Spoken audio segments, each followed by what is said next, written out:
Assalamualaikum warahmatullahi wabarakatuh. Kami dari kelompok 2 akan mempresentasikan tentang kasus Bank Lipo.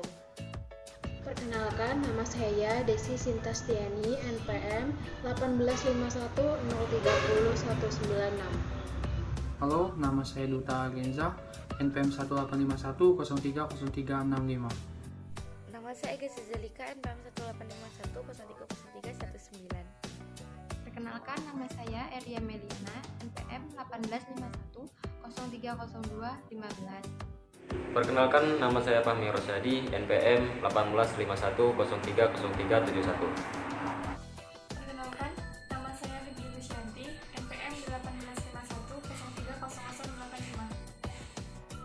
18510300085. Perkenalkan, nama saya Galuh Syifa Nugerhani, NPM 18510303232. Sejarah berdirinya Bank Lipo. Sejarah grup Lipo bermula ketika Mohtar Yadi yang memiliki nama Tionghoa Li Moti membeli sebagian saham di Bank Perniagaan Indonesia milik Haji Hasim Ning pada tahun 1981. Nah, waktu dibeli, aset bank milik keluarga Hasim telah merosot menjadi hanya sekitar 16,3 miliar. Mohtar sendiri pada waktu itu tengah menduduki posisi penting di Bank Sentral Asia. Bank yang didirikan oleh keluarga Lim Silyong bergabung dengan BCA pada tahun 1975 dengan meninggalkan Bank Panin. Di BCA, Mohtar mendapatkan share sebesar 17,5% saham dan menjadi orang kepercayaan Lim Silyong. Aset BCA ketika Mohtar Yadi bergabung hanya 12,8 miliar. Mohtar baru keluar dari BCA pada akhir 1990 dan ketika itu aset bank tersebut sudah di atas 5 triliun. Bergabung dengan Hasim Ning membuat ia bersemangat pada tahun 1987. Setelah ia bergabung aset, Bank Perniagaan Indonesia melonjak naik lebih dari 1.500% menjadi 257,73 miliar. Hal ini yang membuat kagum kalangan perbankan nasional. Ia pun dijuluki sebagai The Magic Man of Bank Marketing. 2 tahun kemudian, pada tahun 1989, bank ini melakukan merger dan Bank Umum Asia. Semenjak itu lahirlah Lipo Bank. Inilah cikal bakal grup Lipo. Kasus pelanggaran Kode Etik Profesi Akuntan Publik yang dilakukan oleh PT Bank Lipo Tbk. Pada tahun 2002, PT Bank Lipo Tbk melakukan pelaporan keuangan ganda. Kasus PT Bank Lipo Tbk ini bermula dari adanya 3 versi laporan keuangan yang ditemukan oleh Bapepam atau Badan Pengawas Pasar Modal untuk periode 30 September 2002 yang masing-masing berbeda. Perbedaan dari ketiga versi laporan keuangan tersebut yaitu: pertama, laporan keuangan yang diberikan kepada publik atau diiklankan di media massa atau surat kabar nasional pada tanggal 28 November 2002. Kedua, laporan yang disampaikan ke BEJ atau Bursa Efek Jakarta pada tanggal 27 Desember 2002. Ketiga, laporan yang disampaikan oleh akuntan pabrik, dalam hal ini Kantor Akuntan Pabrik Prasetyo, Sarwoko, dan Sanjaja dengan auditor Ruhat Kosasih dan disampaikan kepada manajemen PT Bank Lipo pada tanggal 6 Januari 2003. Dari ketiga versi laporan keuangan tersebut, yang benar-benar telah diaudit dan mencantumkan opini wajar tanpa pengecualian adalah laporan yang disampaikan pada tanggal 6 Januari 2003, di mana dalam laporan tersebut disampaikan adanya penurunan AIDA atau agunan yang diambil alih sebesar 1,42 triliun, total aktiva sebesar 22,8 triliun, laba rugi bersih sebesar 1,273 triliun, dan modal minimum yang tersedia atau CAS sebesar 4,23%. Untuk laporan keuangan yang diiklankan pada tanggal 28 November 2002, ternyata terdapat kelalaian manajemen dalam mencantumkan kata diaudit, padahal laporan keuangan tersebut belum diaudit, di mana angka yang tercatat pada saat diiklankan adalah AIDA atau agunan yang diambil alih sebesar 2,933 triliun, total aktiva sebesar 24,185 triliun, laba bersih sebesar 98,77 miliar, dan modal minimum yang tersedia atau CAR sebesar 24,77%. Karena hal tersebut, Bapepam atau Badan Pengawas Pasar Modal menjatuhkan sanksi denda kepada jajaran Direksi PT Bank Lipo Tbk sebesar 2,5 miliar karena pencantuman kata di audit dan opini wajar tanpa pengecualian di laporan keuangan 30 September 2002 yang dipublikasikan pada tanggal 28 November 2002. Bapepam juga menjatuhkan sanksi denda sebesar 3,5 juta kepada Ruhat Kosasih selaku partner kantor akuntan publik Prasetyo, Sarwoko, dan Sanjaja karena keterlambatan penyampaian informasi penting terkait penurunan AIDA PT Bank Lipo selama 35 hari. Kasus tersebut menyebabkan profesi akuntan beberapa tahun terakhir mengalami krisis kepercayaan. Hal itu mempertegas perlunya kepekaan profesi akuntan terhadap etika. Baiklah, di sini saya akan melanjutkan penjelasan selanjutnya, yakni pada saham. Pada periode yang sama, sejumlah broker melakukan transaksi jual dalam jumlah yang sangat besar. Tapi ironisnya, pada 14 Februari, broker yang sama berbalik melakukan transaksi beli dalam volume yang signifikan. Praktik semacam itu menguatkan dugaan memang terjadi manipulasi laporan keuangan serta insiden trading dengan tujuan manajemen, khususnya pemilik yang lama, bisa masuk dan menguasai saham mayoritas bank itu. Banyak yang menduga skenario yang mereka inginkan adalah pihak manajemen ingin menawar saham terbatas. Lewat cara itu, pemegang saham mayoritas saat ini, yakni pemerintah, mau tidak mau harus mengeluarkan banyak uang. Karena jika tidak dilakukan, kepemilikan sahamnya terdilusi. Ringkas kata, pemilik lama menginginkan pemerintah merekapitalisasi tahapan kedua terhadap bank itu. Saya di sini akan menjelaskan Bank Lipo menyokong dana kampanye Bill Clinton. Hubungan erat grup Lipo dengan Partai Demokrat AS bermula dari tahun 1976. James Riyadi, anak Mukhtar Riyadi, si bos Lipo, berangkat ke New York untuk bekerja di Irving Trust Banking Company di tahun 1975. Tak lama James Riyadi pindah ke Little Rock, Arkansas atau kota kelahiran Bill Clinton di tahun 1976. Di Arkansas, James Riyadi bersama Jack Stephen mendirikan Wharton Bank dengan modal awal 20 juta US dollar. Jack Stephen yang disebut sebagai Godfather-nya Arkansas ini adalah rekan dekat Mukhtar Riyadi. Melalui Jack Stephen inilah James Riyadi bisa kenalan dengan Jimmy Carter, Bill Clinton, dan sebagainya. Pada tahun 1984, James Riyadi ditunjuk Jack Stephen menjadi direktur utama Wharton Bank. James Riyadi pun lalu menunjuk Hillary Clinton sebagai pengacara Wharton Bank. Disinilah hubungan James Riyadi dengan pasutri Clinton merapat. Bentuk sokongan James Riyadi dan Ted Sioeng pada Bill Clinton Al Gore adalah pengumpulan dana kampanye. Fokus dari tim pengumpulan dana kampanye Clinton Al Gore yang ditangani James Riyadi dan Ted Sioeng adalah dari pengusaha-pengusaha Asia. Jumlah dana yang dikumpulkan James Riyadi, Ted Sioeng atau Clinton untuk Clinton Al Gore mencapai 7,5 juta US dollar. Secara pribadi dan perusahaan, keluarga Riyadi dan Lipo Group mendapat jaringan keleluasan berbisnis di AS. Indonesia pun mendapat keringanan biaya impor ke AS pada masa Bill Clinton. Karena para pengusaha Tionghoa di Indonesia ikut menyetor dana ke Clinton, maka mereka melobi kemudahan perdagangan. Tak cuma Indonesia, RRC pun ikut memperoleh kemudahan impor produk-produk RRC ke AS semasa Clinton. Hasil kerja Lipogate inilah yang menjadi salah satu pemicu kenapa para pengusaha Tionghoa Indonesia melalui eksodus ke pasar global. Sejak tahun 1994, satu persatu pengusaha besar memindahkan markas besar usahanya keluar negeri. Indonesia hanya menjadi tempat beroperasinya alat-alat produksi, tapi hasil uang dan keuntungan semua dibawa ke Singapura dan Hong Kong. Dampak migrasi dana-dana para pengusaha ini bagi Indonesia, rupiah mengalami pelemahan berturut-turut dan menjadi salah satu pemicu krisis moneter Asia.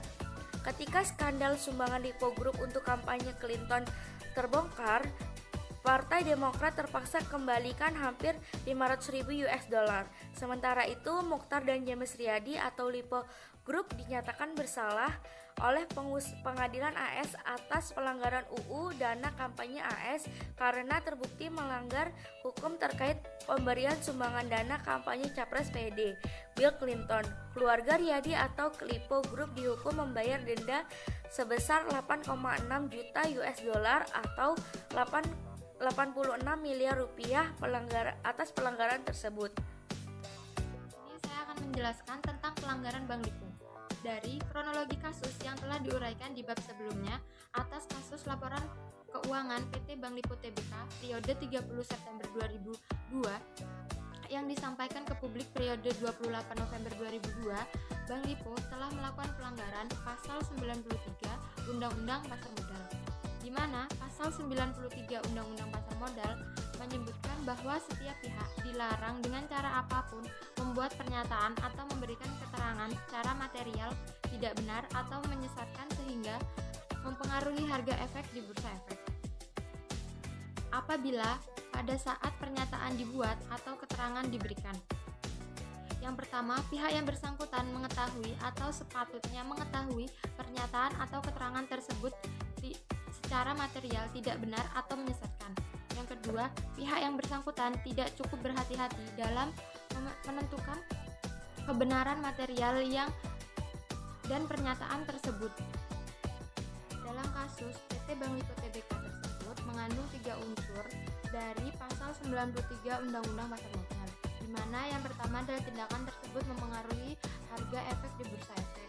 Dari faktor menunjukkan bahwa tindakan PT Bank Lipo Tbk dengan memberikan informasi menyesatkan pada laporan keuangan periode 30 September 2002 telah menimbulkan ketidakpastian di masyarakat sehingga mempengaruhi harga efek di bursa saham.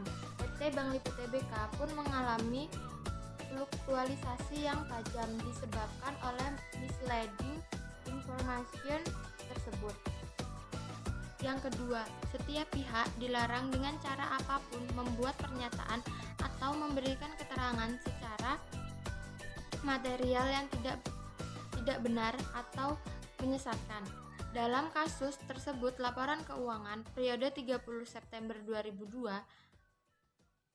yang dipublikasikan periode 28 November 2002, manajemen PT Bank Lipo Tbk menyatakan bahwa laporan keuangan tersebut disusun berdasarkan laporan keuangan konsolidasi yang telah diaudit oleh Kap Prasetyo, Sarwoko, dan Sanjaya dengan opini wajar tanpa pengecualian.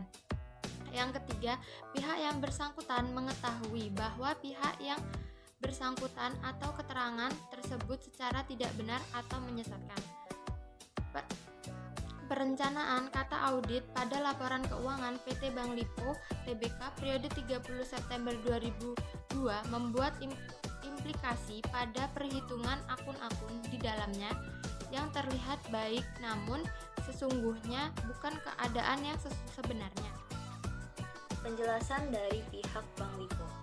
Dari fakta yang telah diuraikan sebelumnya, PT Bank Lipo Tbk telah 2 kali memberikan penjelasan dan pemaparan kepada publik berkaitan dengan adanya perbedaan dalam laporan keuangan per 30 September 2002.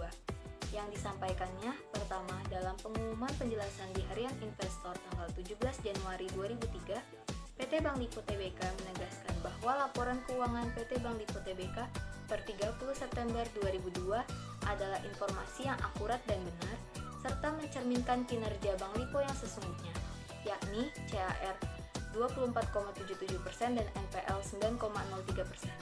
Kedua, dalam paparan publik pihak di Hotel Arya Duta Jakarta tanggal 11 Februari 2003, manajemen PT Bank Lipo Tbk kembali menegaskan bahwa angka-angka yang disajikan dalam laporan keuangan per 30 September 2002 yang telah dipublikasikan ke media massa pada tanggal 28 November 2002 dalam rangka memenuhi peraturan BI adalah angka-angka yang akurat dan benar serta telah disajikan sesuai dengan Pernyataan Standar Akuntansi Keuangan atau PSAK, dan Pedoman Akuntansi Perbankan Indonesia atau PAPI. Sementara itu, di lain pihak, auditor dari laporan keuangan Bank Lipo per 30 September 2002, yakni Ernst & Young & Partner atau Prasetyo Sarwoko dan Sanjaya, dalam penjelasan tertulisnya kepada Bapepam menyatakan bahwa mengaudit satu laporan. Laporan keuangan itulah yang disampaikan kepada BEJ tanggal 27 Desember 2002. Dijelaskan bahwa dalam laporan keuangan hasil audit Ernst & Young & Partner berbeda dengan laporan konsolidasi yang dipublikasikan. Laporan keuangan yang dipublikasikan tanggal 28 November 2002 menyebutkan aktiva Bank Lipo sebesar 24 triliun dan laba bersih sebesar 28 miliar. Padahal, menurut laporan yang diaudit oleh tim audit dari Ernst & Young & Partner, sebagaimana dilaporkan kepada BEJ tanggal 27 Desember 2002, menyebutkan aktiva 22,8 triliun dan rugi bersih sebesar 1,3 triliun. Dengan demikian, terdapat ketidakcocokan antara keterangan yang diberikan oleh pihak manajemen dengan pihak auditornya. Dari uraian yang dapat disimpulkan bahwa pihak manajemen PT Bank Lipo tidak cukup berhati-hati dalam menentukan kebenaran material dari pernyataan atau keterangannya dalam laporan keuangan per 30 September 2002 yang disampaikan ke publik tanggal 28 November 2002. Pihak manajemen dalam mempublikasikan laporan keuangan tersebut terbukti tidak berkoordinasi terlebih dahulu dengan pihak auditor. Oleh karena ketiga unsur dalam pasal 93 Undang-Undang Pasar Modal telah terpenuhi, maka tindakan pihak manajemen PT Bank Lipo dalam memberikan keterangan adalah informasi laporan keuangan per tanggal 30 September 2002 yang disampaikan ke publik merupakan suatu tindakan penyesatan informasi publik. Dengan demikian, memang benar telah terdapat pelanggaran hukum yang dilakukan oleh PT Bank Lipo Tbk. Sini saya akan menjelaskan tentang putusan atas kasus ganda Bank Lipo. Sanksi BEJ atas Bank Lipo adalah berupa peringatan keras. Selain itu, BEJ mewajibkan Bank Lipo menyerahkan laporan kemajuan atau laporan keuangan setiap seminggu sekali mulai dari 24 Februari sampai keluarnya laporan keuangan auditan tahun 2002. Badan Pengawas Pasar Modal atau bisa disebut dengan Bapepam pun memberikan sanksi dalam siaran persnya tanggal 17 Maret 2003 mengumumkan pemberian sanksi administratif kepada Direksi PT Bank Lipo berupa kewajiban menyetor uang kas negara sejumlah 2,5 miliar. Sedangkan terhadap PT Bank Lipo diwajibkan untuk memberikan penjelasan kepada pemegang saham perihal kurang hati-hatian yang dilakukan serta sanksi administratif yang diterima oleh PT Bank Lipo dalam rapat umum pemegang saham. Pihak yang bertanggung jawab dalam pelanggaran ini adalah akuntan publik Dr. Handas Rujat Kosasi dari KAP Prasetyo, Sarwoko, dan Sanjaya sebagai penanggung jawab pemeriksaan atas audit atas laporan keuangan PT Bank Lipo per 30 September 2002 atas kelalaiannya yang dilakukan. Bapepam pun menjatuhkan sanksi berupa kewajiban menyetor uang kas negara sebesar 3,5 juta rupiah. Baik, di sini saya akan menjelaskan kesimpulannya. Etika profesi yang dilanggar. 1. Integritas. Tindakan mencantumkan laporan yang belum diaudit dengan mengiklankan di media massa untuk publik dengan kata sudah diaudit. Yang dilakukan akuntan di atas adalah tindakan yang melanggar integritas, di mana seorang akuntan harus sangat jelas dan jujur dalam segala pekerjaan profesionalnya maupun dalam hubungan bisnisnya. Yang kedua, kepentingan publik. Setiap anggota berkewajiban untuk senantiasa bertindak dalam kerangka pelayanan kepada publik, menghormati kepercayaan publik dan menunjukkan komitmen atas profesionalisme. Pada kasus di atas, KAP telah melakukan pelanggaran terhadap pelayanan kepentingan publik. Dalam hal ini memberikan laporan ganda yang berbeda-beda untuk publik BEJ dan laporan akuntan publik sehingga menyesatkan para pengguna laporan keuangan. Yang ketiga, profesionalisme. Pelanggaran terhadap perilaku profesional karena berani memberikan pendapat wajar tanpa pengecualian, tanpa melakukan standar teknis secara profesional. Yang keempat, objektivitas. Kasus ini juga melanggar kode etik objektivitas dalam menjalankan tugas profesionalnya karena lebih berpihak kepada klien daripada berpihak kepada para pengguna eksternal laporan keuangan. Objektivitas artinya bebas dari benturan kepentingan dalam pemenuhan kewajiban profesionalnya.